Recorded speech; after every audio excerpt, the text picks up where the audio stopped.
one of us could have a different appreciation. Some will find, man, it's too cold. This coffee is too cold. The other next one will say, man, this is too hot. The next one will say, man, this is too bitter. The next one will say, man, it's too sweet. Pour more water for me. The next one will say, you know what? I don't like this coffee tonight. The one will say, man, this is the best coffee that I ever drank in my life tonight. Different appreciation. Why? Because it is in line with our what? Intellect. But when it comes now to how to worship and what to believe, we cannot take it by way of this is what they say. We can't take it that way. We cannot take it neither. This is how I was raised. We cannot take it well. The majority of the people, this is how they do. Because the majority does not mean that they are upon what is right. They know what is upon right. And you cannot do it based on those who, barakallah fi, are your beloved ones. Just because so-and-so loves you, that necessarily they are always right. There is not such thing like this, always right. This is only for Allah tabaraka wa ta'ala. Amma other than Him, alhamdulillah, sometimes they upon what is right, sometimes they upon what is the error they have, and they rectify it. طيب. وَالنَّاسُ إِذَا مَاتُوا, the people after that they die. So there will be none among us that will disagree in the fact that we will die. This is something that is what? That is from the text and from that which happened. Meaning you have the dalil that is aqli and the dalil that is nadari. That which is the textual proof that tells you that you will die. And you have also those proofs that are, barakallah fi, the rational proofs, or the proofs by what you analyze and what you see, what you witness, that indeed you will die. Because whatever took your grandfather will take you. Whatever took your grandfather will take you.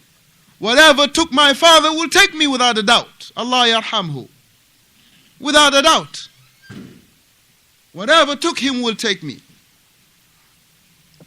So this is that which we can witness. It happened. Right? But here is where the issue is. Believing in the resurrection or not. If one believe in the resurrection, now there will be things, alhamdulillah, that will show that he believed in the resurrection. Right? That would be what? Two things. That would be things that make you believe that the person believe in resurrection. Why do we, barakallah fikum, hit the clock every day? Why do we go to work every day? Knowing at the end of the week we're going to receive a check. If you know that you ain't going to get a check, would you go to work? Huh?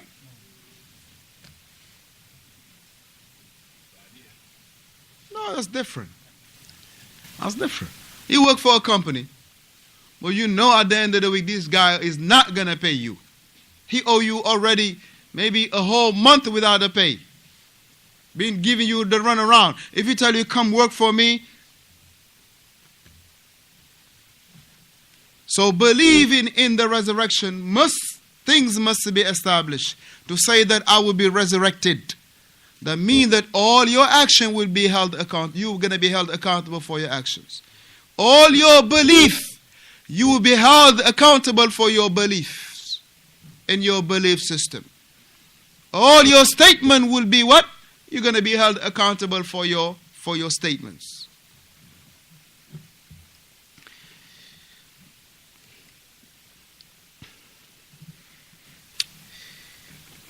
Shaykh al-Fawzaan hafidhahullah, he say, as Allah tabaraka wa ta'ala mentioned first, as the mu'allif, he brought this word, nasu idha matu yub'athun. When the people, they die, they will be resurrected. Now, how do we believe that? What comes to tell us that if we die, we're going to be resurrected? Because the one that created us told us. And not only he told us, But He gave us similitude that we can all observe in this life and know that indeed after we die we'll be resurrected. You all see how these trees, they are leaving their leaves. But few months ago in the summertime, barakallah, you see how green the highway were. You see how green the trees were. But today you start seeing that they start what? Falling out. Until that there will be no trees. No leaves. And by the time the summer comes, the rain fall and the likes of that, the pollen comes. Right? The pollen comes. Now you will see the vegetation start, alhamdulillah, coming back. Now look, the trees, they were almost dead. No, nothing. But after the rain and all of that, now the vegetation start popping back up. Allah Ta'ala, Allah, the creator, the originator, He mentioned in the Quran. And the Quran is that book that Allah has revealed to Muhammad. The Quran is the last book that came to confirm that which was in the Old Testament, and also that which came to confirm that which was in the Old Testament. Came to confirm, New Testament and Old Testament. Come to confirm both of them, barakallahu feekum. And this is the book that abrogates every other book that was before it. Just like Al-Islam, which was the religion of Jesus, alayhi salatu wassalam, which was the religion of Moses, alayhi salatu wassalam. That was the religion of every single prophet that was sent by Allah, tabaraka wa ta'ala. Every single prophet, they were upon this thing, Islam. Because they all had these things that I'm about to mention. They all single out their creator. They all single out their creator in His oneness. And they yield to His obedience by doing what He commands and staying away from what He prohibits. And they distance themselves from polytheism, idolatry. They distance themselves from that. And also they distance themselves from the people that were upon that. Now you take every given prophet, this was what they were upon. Jesus never called unto no man. Jesus never called on no tree. He only called unto the one that originated the creation. He never called unto His mother. And His mother, alayhi salatu wasalam, Mary, never called unto her father Imran. He never called unto Yahya. He never called unto Zachariah. He never called unto none of those, his mother, before prior of Jesus being in the womb of his mother. His mother did not call unto him. And the thing about it is this. If they say as they claim Jesus is God, then who was upholding the heavens from crashing on the earth? Who was the one that was sending the rain down? Because this is not a man-made job. The rain is not a man-made thing. Who was giving birth to the babies that was born? Who was taking the soul of those deceased ones before Jesus came to the picture? Then the same one that was doing that is the same exact one that is to be worshipped, alone, without any partner whatsoever. Without any partner whatsoever. Without any partner whatsoever, whether it is a person, whether it is a jinn, whether it is an angel, whatever it is, he is not to be ascribed a partner with. Because he is unique in being the creator. He is unique in being the provider. He is unique in being the sustainer. He is unique in his ownership. That everything belongs to him. And He is unique in the fact that He is disposing the affairs. Can any of one, alhamdulillah, I've seen most of us wearing jackets and some of the bundling up and the likes of this. If we had any choice in this matter, then we will just, barakallah fikum, say, let it be hot like the summertime. But because we don't have no input in this matter, can anybody, barakallah fikum, has a, what you call those things? A thermostat, right? That can regulate the whole world as the weather. Nobody has that means. But because the only one that has that mean is the one that created it. And He ordered the heat, barakallah fikum, to blow, and it will blow. And He will order, barakallah fikum, the wind to be chilly, and the wind will be chilly. There is nothing you can do about it in regard to turning it off or turning it on. The only thing you can do is what? To protect yourself from it. Right? So Allah, He say in the Quran, Minha khalaqnakum. From the earth, we created you. From the earth we created you.